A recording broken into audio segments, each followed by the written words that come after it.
Hey, what's up, what up, people? It's White Boy Lockdown Radio. First and foremost, you see it. We got the merch in store. Check the description. Grab you a shirt, man. Grab you a tank top. Get a shirt. So, man, support your local YouTuber. Hey, look, if you don't have enough money to get a shirt, don't be afraid to join the members, man. It's right by the subscribe button. Hit the join members, man. Let's rock with it, man. I'm trying to get enough members to do members lives. You know what I mean? It's a good way to support the channel. Look out for the channel. It's cheap. But hey, check out the merch, man. I got some fire merch. All right, listen. This one here is wasted talent. It's I'm gonna take a little bit of in-depth perception of inside a prison. Okay. Um, when you're in prison, to forget about all the craziness that's going on, forget about all the drama that's going on, forget about all the tension that's going on. You know, when you're killing time, okay? You know, doesn't matter if you're with your bros, you know what I mean? Don't matter what you're doing, away from when if you got a little workout routine going, away from that, you got to kill time. Hey, look, you can only work out so much, but there's a million ways to kill time, and everybody knows there's a pro white channel. You know what I mean? I hung with Aryan dudes in there, and a couple future videos. I'm gonna tell you guys who I probated for. I'm gonna start getting into some Aryan politics, but until then, and I had to space my videos out. And I told you guys, I got stories, man. These other channels didn't know time, man. They did some. They went to bubblegum camps and have 3-4 stories. Man, I really been through this, man. But anyhow, when you're killing time, there's this is a little tough one to explain. For the ones who follow the channel and the people that have been in there and through it, you will understand what I'm talking about. For the ones that haven't, I'm gonna try to break this down so everyone can explain it. Look, it's a pro white channel, man, and I did my thing. But what if I wasn't working out? If I wasn't with my bros, if I wasn't hustling, getting money, getting on the pipe, I'd be on the bleachers. Believe it or not, watching a basketball game. Yes, sir. Yes, sir. Um, in prison, man, you have some real hidden talent that the streets would never know. That the streets would never know. You know, the basketball court. Some of these dudes and playing basketball inside of prison could be in the NBA. I'm not even joking.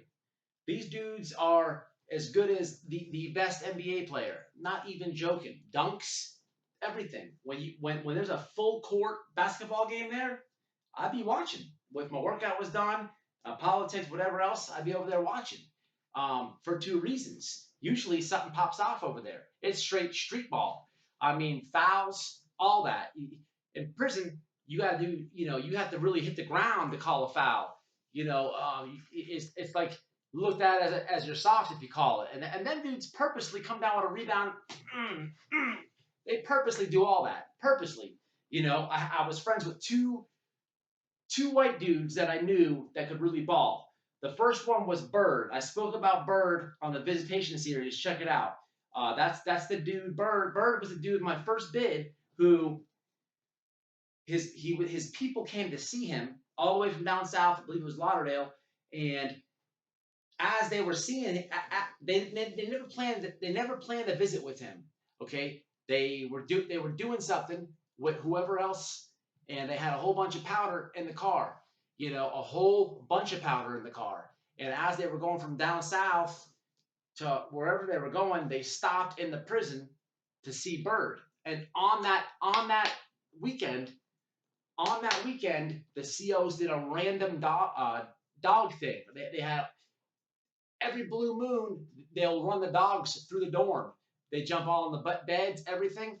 But this time they did it on the visitors, and they ran the dogs in the parking lot, and the dog hit the car. So they just planned like a surprise visit on Bird, but they got knocked off. They ended up going to the county jail. I'm trying to tell you, man, you better check that video out. Also, my first bid, I was locked up with probably white dude, I would say top five, top five hardest bumping white boy I ever did time with. The dude name was Pippin, and it's funny because we're talking about basketball. That was his literally that was his last name, Pippin, and it was his nickname, his last name, whatever. This dude, he was from I think South Carolina, if I remember right. He was a kind of a strange dude. Um, he was a white dude, but he just grew up in the hood. He didn't like try to act black or not like that. And Pippen was bumping. I seen him fight white, black, whatever. But I see him fight many times, literally right on the basketball court.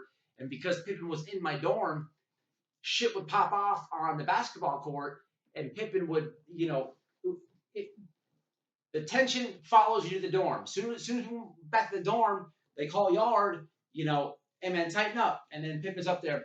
He was real fast with it, man. I seen him paint a couple black dudes. And he ended up fighting my buddy Mikey. It's for another video. But Mikey was probably number 4 hardest bumping white boy. I'm gonna do a hardest bumping white boys that I know video coming up. Just relax. But man, Pippen man will get it. He could ball, man. Shout out to Pippen, man. Shout out to Pippen. But shit always pops off on the basketball court. But regardless of that aspect, I would also watch, man, because these dudes were good. I'm not even gonna lie to you. It might be because I'm a little institutionalized. I'd rather watch a prison basketball game than an NBA game any day of the week. Especially what's going on with the NBA now. I would never watch, but I would watch a prison ball game. Them dudes can ball. You got to remember, some of these dudes, most dudes, especially the black dudes, they're getting cased up young, 18, 19, 20, fresh out of high school, and they got a lot of time, decades. Sometimes they only got 3 years, 2 years, 10 years, whatever, but they're in there, and then dudes can ball, man.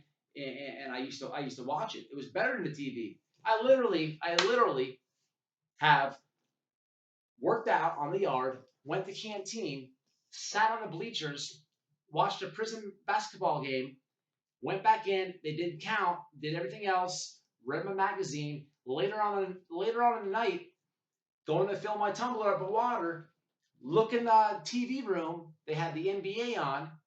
Look at the TV for about 2 minutes and then walk away because I was not interested. But I watched the whole prison basketball game. I'm telling you, man, wasted talent. Another thing is tattooing. Tattooing. This one is on the majority of white dudes. I, everybody tattoos, but white dudes kill that.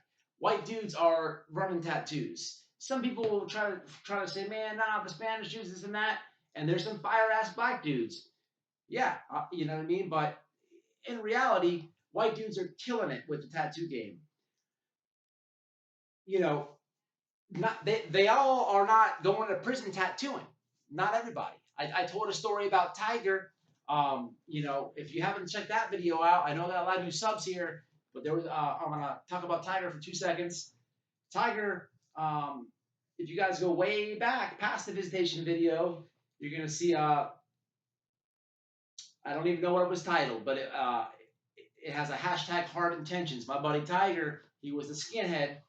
He used to literally buy HIV blood and put it in a vial of ink, and he had hey, look, this is what he used to call it. He used to have a bonehead bottle of ink and a moneymaker bottle of ink. That's what he did. Okay, I tell the whole story. You know what I mean? You got to go back. But Tiger, he came into prison tattooing. He had a shop in Tampa, not too far from me. He's dead. He's dead now. He got killed. But that's the only person I knew, besides a couple Spanish guys, that tattooed from the street. Everybody else, they get it from the ground in there. They literally learn how to draw in there, and they get hustle up a tattoo gun, and they start running some shitty tattoos for free, and they get good. They get so good that they end up tattooing on the outside. You will hours and hours and hours. You can teach yourself how to tattoo by watching these dudes. I had so many friends that ran ink, and I had a tattoo. that's for another video. I'm gonna get into. I've got a lot more videos coming up. I'm trying to space them out. Just work with me. But listen, the tattoo game is unreal in there, man. It's you know, but it's all wasted talent. You're doing it in prison for a list. You're doing it for honey buns and fish and cupcakes and sodas and 18 wheelers. You could have been doing this on the street. You see what I'm saying? Volleyball is a Cracker Beach is big in on some yards. Some yards don't have volleyball court. You know what I mean? Dudes, I don't know much about professional volleyball, but man, them white dudes are killing it on that volleyball court. Killing it. Killing it. I can't compare it to nothing. Wall ball. Listen, I don't know anything about wall ball. Never have, but in prison, man, you can kill time. Dudes bet money on wall ball. Bet money. Bet money.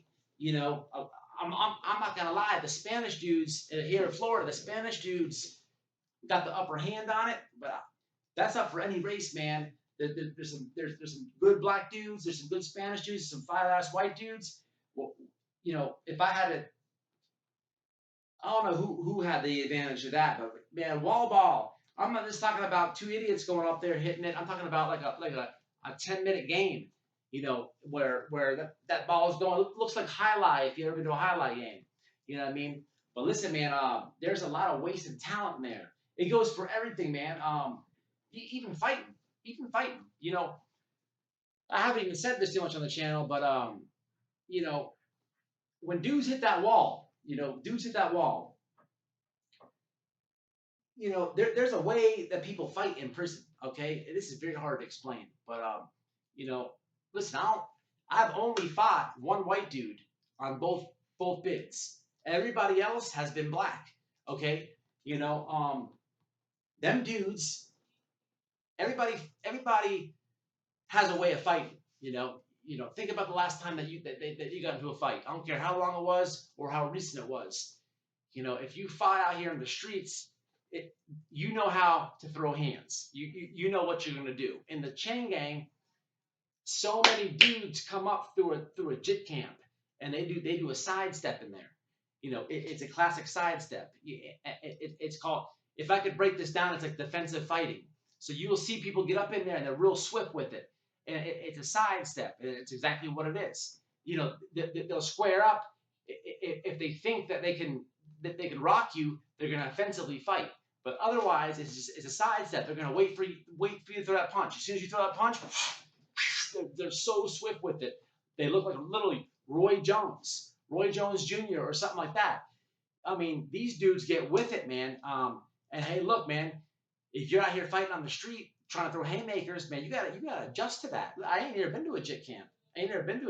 But I fought a bunch of black dudes that have been to the jit camp, and I'm out here on the street going to prison. You have to adjust to that. You're throwing punches. They weave everything. Listen, man, I ain't never lost a fight in prison. Never. Okay. Not saying that I couldn't. Not saying that. Them black dudes will bring pressure, man. Hey, look, I'm glad I never lost a fight.